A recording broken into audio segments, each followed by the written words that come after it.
Right, I'm not as old as Gonzo, so I didn't get to see you play too much, unfortunately. And yesterday was the first time I actually seen you play in a West Ham shirt. How did it feel coming back out in front of that crowd that you just spoke about? Well, my last league game officially was Chelsea, and I didn't know it was my last game at the time. We'd already played the game, we won 2-1. My transfer to Man City happened before I got to say goodbye to everybody, you know. And I came back, I think it was for the West Brom game, and they introduced me on the pitch, obviously not in my kit or anything, but for me, just to get out there again was unbelievable. The last season of Upton Park, to get out and knock that ball about a little bit, mate, it was amazing. What was it like meeting your old teammates? I mean, some of them you didn't play with, some of them you did, but what was it like for the players yesterday coming together as a group for maybe the first time in years?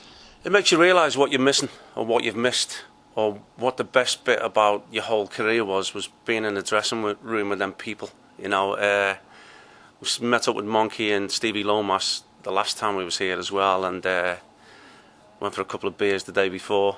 Obviously we wasn't playing that time, but the same old banter. It's frightening, you know. Just my face is hurting the next day, you know, with the laughing and the smiling and the stories.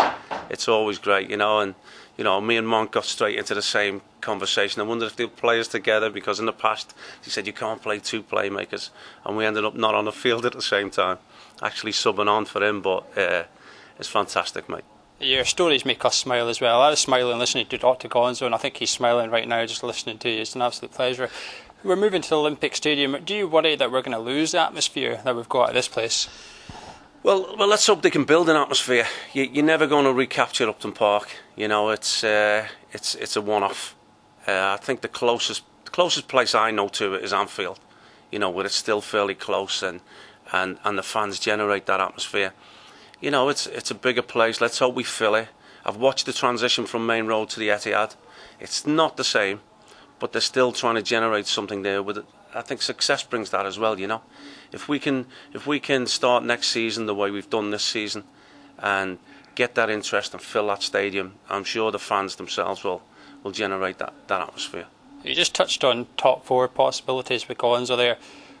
What do you think about the FA Cup? Would that be the perfect send-off for this place? Do West Ham deserve a bit of silverware finally? I think we've always been known more as a cup team anyway. We've always sort of had decent runs. I remember back in my day we had a couple of good runs, quarter-finals, semi-finals, and sort of blew it in the end. You know, let's hope they've gone to Old Trafford and brought them back. You know, at certain times that would have been, you know, you'd have gone there fearing that was it. That was your last game.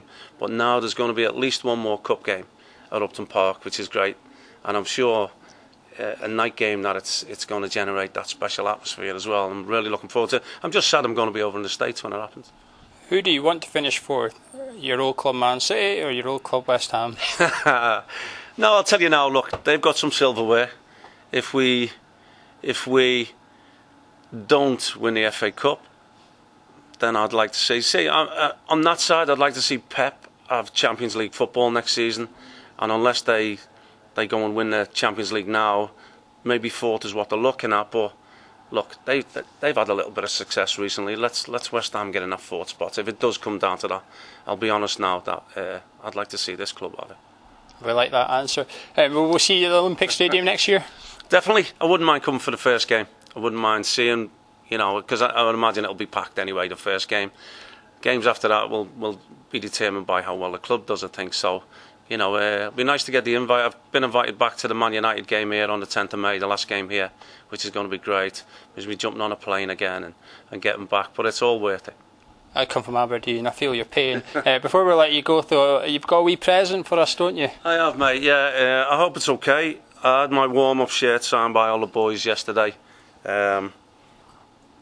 Special day. One off. You won't get all these players in the same place ever again, mate. Well, as we always do at Hammers Chat, we're not keeping that for ourselves. We're giving it to one of you guys. We all supported Bish and Noble and all the lads, and you guys have all supported us at Hammers Chat as we've been winging it just like we have been today all the way through. So we're going to give this away with a massive thanks to Ian Bishop.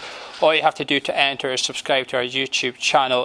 That's how easy it is to enter, and one of you will be picked at random to win this shirt. But Ian, thank you for the shirt, thank you for the interview, and just good luck with everything in the rest of your life. Cheers, mate. It's a pleasure. Good luck to whoever wins it.